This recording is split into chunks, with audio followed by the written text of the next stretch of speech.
Welcome back. Last time, we created the character of Silence.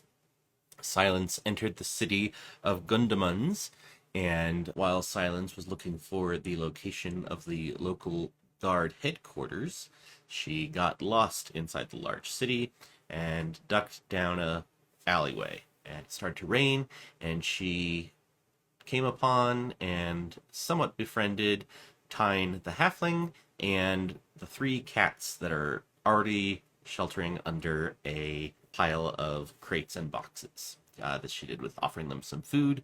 And we ended with them all settling down, eating a little bit as the rain falls on the alleyway, and now happily not on them. So, from here, I'm not sure where we should go, so I think I want to roll and see what Tyne is perhaps up to. So I'm going to roll some open questions. What is what is Tyne's quest?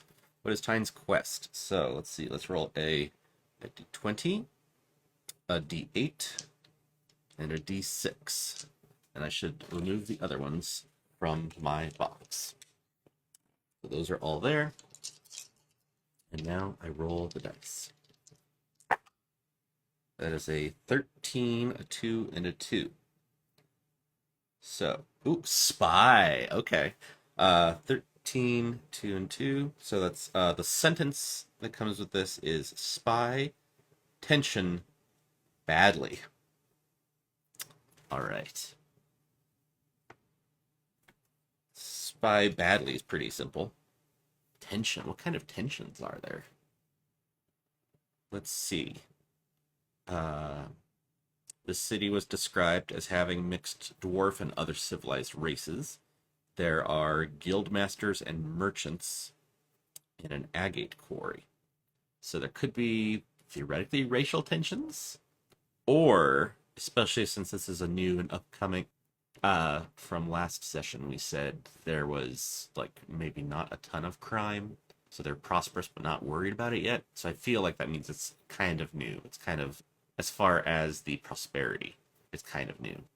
So what kind of tension could there be with guild masters and merchants? So there's a big quarry, and there's a lot of stone here. It's a quarry.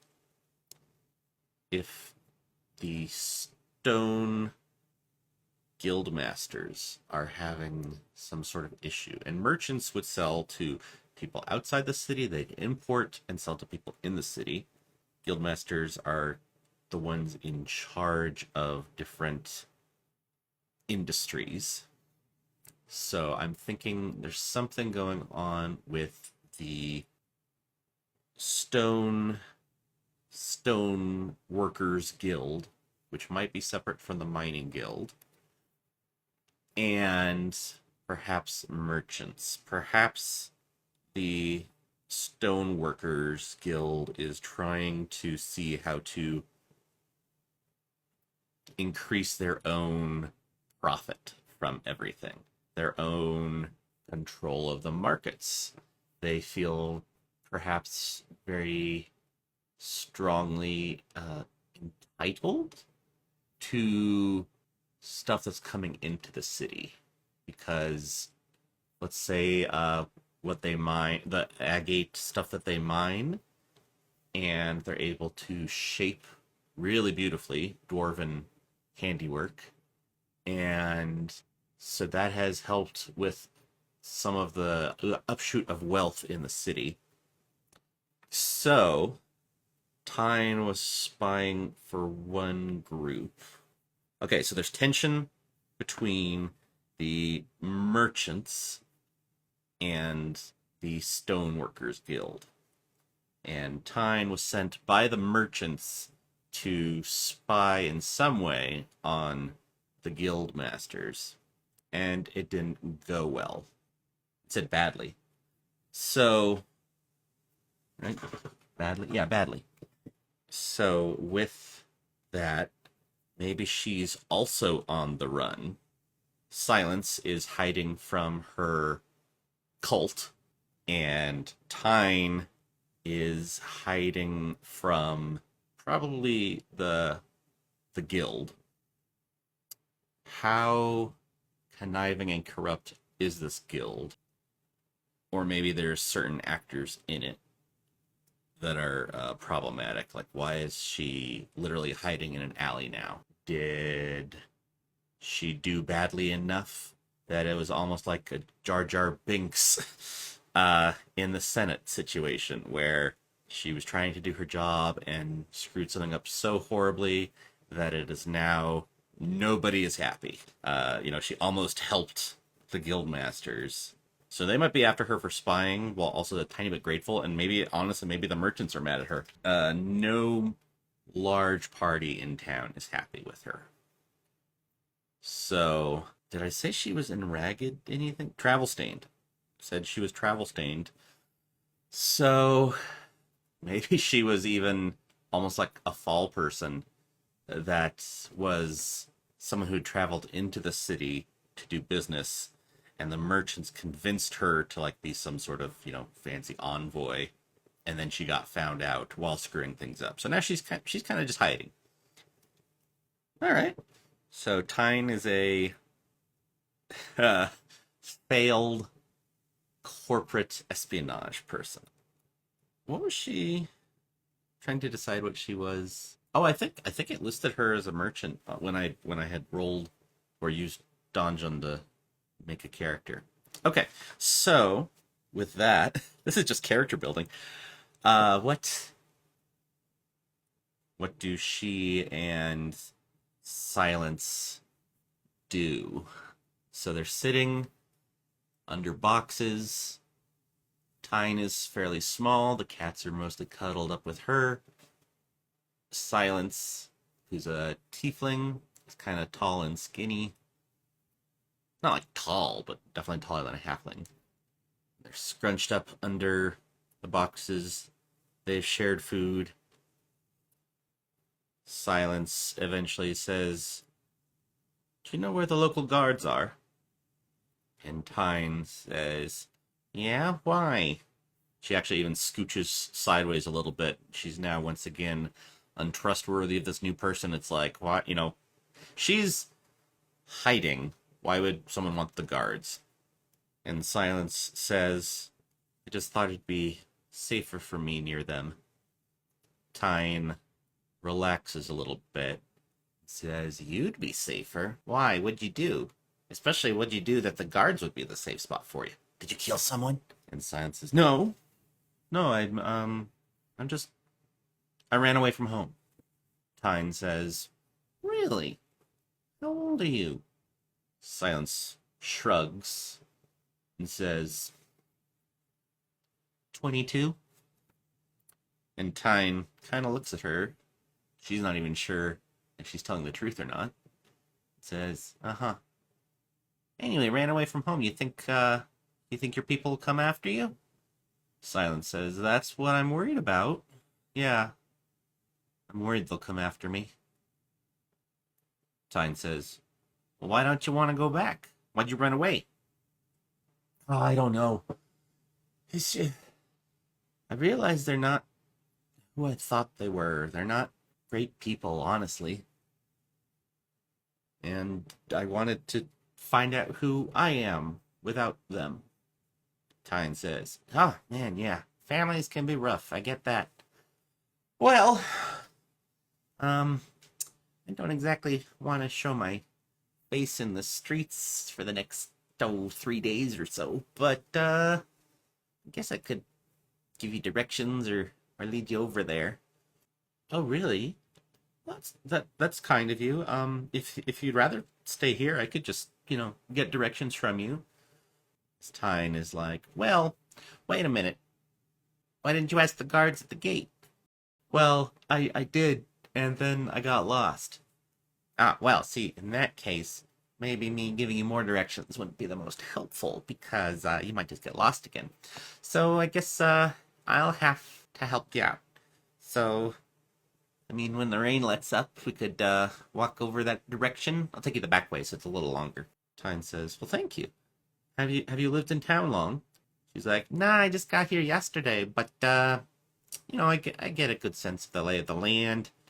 Also, oh wait, she pulls out what looks like a piece of paper, but it like is soggy and kind of she starts to open it and it kind of just falls apart. She's like, oh well, I had a map of the city, so I guess we'll try to find it together.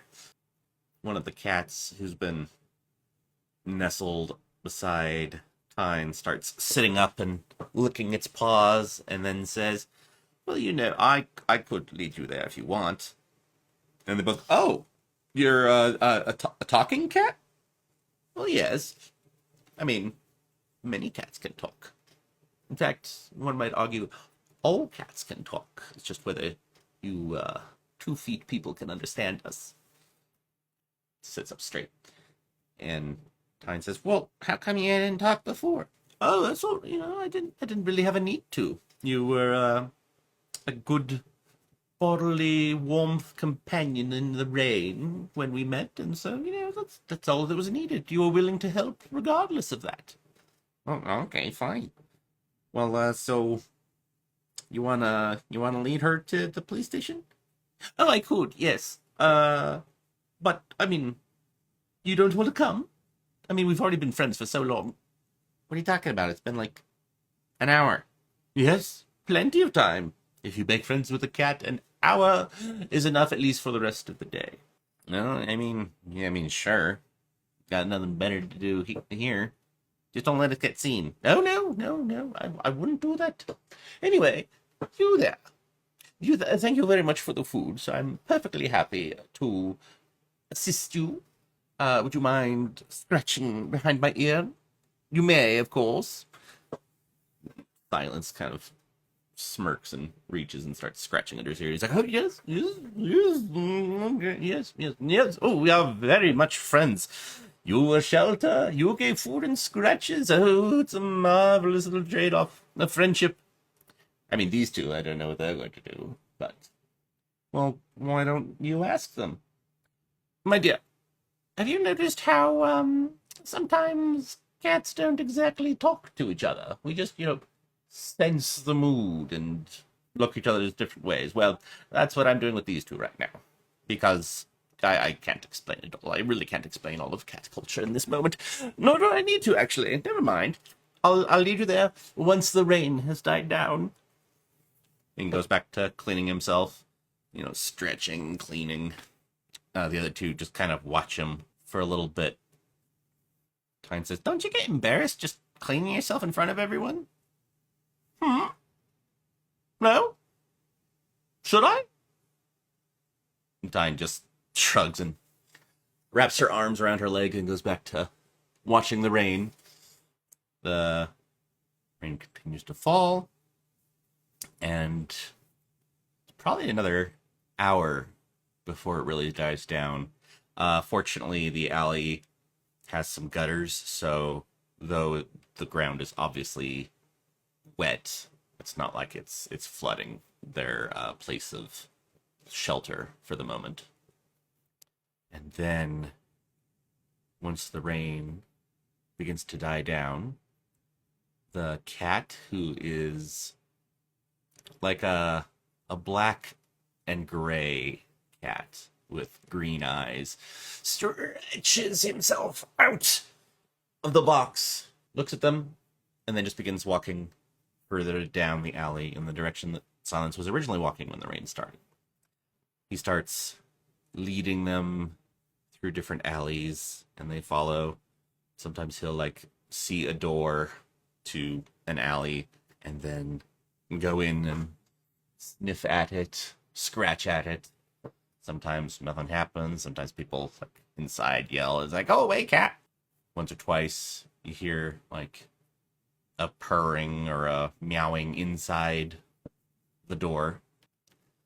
And they go along, and finally, after not really having been out with streets or anything for a long time, not major streets, he leads them to this one end of an alleyway, and there is a large street, a little bit of a square, buildings, lots of them stone.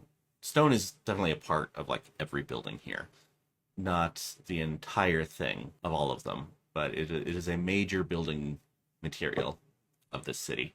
There's decoration in the stone, often around the doors. There's decorative stones that have been polished or cut to look really nice. And across the way, there is a tall building with a couple shields and flags around it, and 3 dwarves in medium armor standing around. And the cat is like, oh, there you go. There's the barracks. You have any more food on you? Silence says, well, as a thank you for leading us here, yes, I do. She reaches into her bag, pulls out another little bit of meat, and then crouches down to feed it to him. And he's like, oh, very good, thank you. We may meet again. I don't know. One never knows, but perhaps I'll see you later. Farewell. He raises his paw and waves with it for a second, and then turns and strides very self-assured back down the alley. Silence looks down at Tine and says, you never said what you were doing here, but you didn't seem entirely comfortable with coming with me here. Do you want to come with me to the barracks, or is this goodbye? Tine says, well, I don't know. I mean, having someone around who isn't upset at me might be nice, but yeah, let's go over there. And Sun says, why are people mad at you, as they step out into the street? I'm not actually sure what was going to happen next, so I'm going to use Dungeon to, have a random encounter get rolled up. And then if I can't find anything there, I might just roll on a table. Okay. So as they start crossing the road towards the barracks, a female elf starts running down the road also toward the barrack, and she says, help, help, help, you must help me. I've been robbed. And with that, we're going to pick up next time. I hope you have a good rest of your day or time, however it goes. Thank you so much for watching. I really hope you enjoyed it, whether you're listening like a podcast or watching. If you enjoyed this and are interested in how my mind works and want to read or see more fantastical stories from me, of course, don't forget to follow the channel. And I also have comics that I have written and drawn, which you can buy on my website. Some examples of those are Tales of Warriors and Wanderers Issue 0, Tales of Warriors and Wanderers Issue 1, and Jam-Packed with Comics, which is collaborations of one-page stories with me and other comic creators. So those are available. Thank you to those of you who have already purchased and read them. I really appreciate you, and I appreciate all of you who watch this, and I hope you'll come back. Thank you so much. Bye!